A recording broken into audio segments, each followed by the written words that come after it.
What happened when you trusted the wrong family member?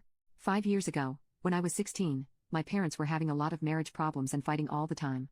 It was a really crappy situation and I ended up spending a lot of time at my grandmother, Dad's mom's house because it was nearby and she was always nice to me and there wasn't all this tension like there was in my house.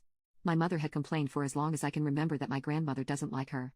I'd never really seen my grandmother be mean to her, but every once in a while she'd make a comment to me about how I clearly needed new shoes, why hadn't my mother taken me shopping, or if I didn't know how to cook something when I was over at her house helping with dinner it was why did your mother never teach you how to cook a good meal? Stuff like that. It never seemed that deep. I was having a hard time at home with my mom anyway, so it's not like I was quick to defend her. I guess she was probably stressed out about the stuff with my dad, and I definitely wasn't the easiest teenager in the world, but it felt like we were constantly fighting about school and the guys I was dating. One day, I came home from school and my grandmother was standing outside with my dad and my mom was screaming at both of them. My dad was crying, which I'd never seen him do before. My grandmother said that she saw my mother at a restaurant making out with some other guy. My mom called her a liar and kept screaming at my dad asking him if he was really going to believe this. Then she turned to me and said, "You believe me, don't you?" But my grandmother swore she was telling the truth, so I told my mother I didn't believe her. My mother said that if that was how I felt I could get out of her house with my father. My dad and I went to stay at a hotel that night. I didn't even have anything other than what I'd worn to school that day until a few days later when my mom let me come home to pack a bag. She was crying and asked me again if I believed her, but at that point I was so mad at her for kicking me out that I said she was a lying skank and I was never going to trust another word that came out of her mouth. My dad and I moved in with my grandmother for a while until my parents' divorce was finalized.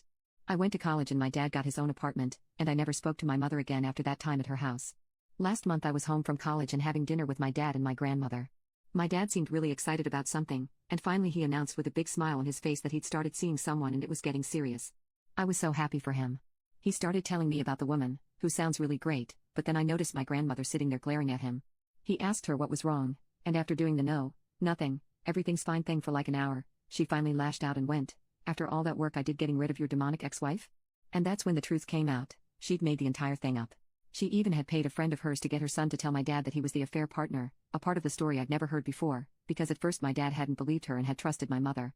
My grandmother said all this crazy stuff about how she should be the only woman in his life, which was especially weird since I was sitting right there, but yeah, it was messed up. My dad and my grandmother screamed at each other for ages while I hid in my room.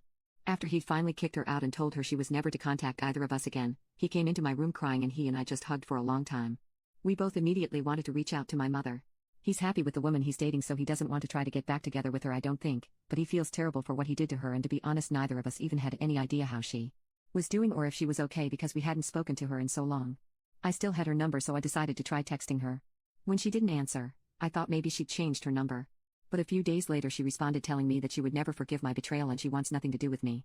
I don't know what to do. I hate that I believed my grandmother over her, but I was a kid and I don't think my mom should punish me forever over it.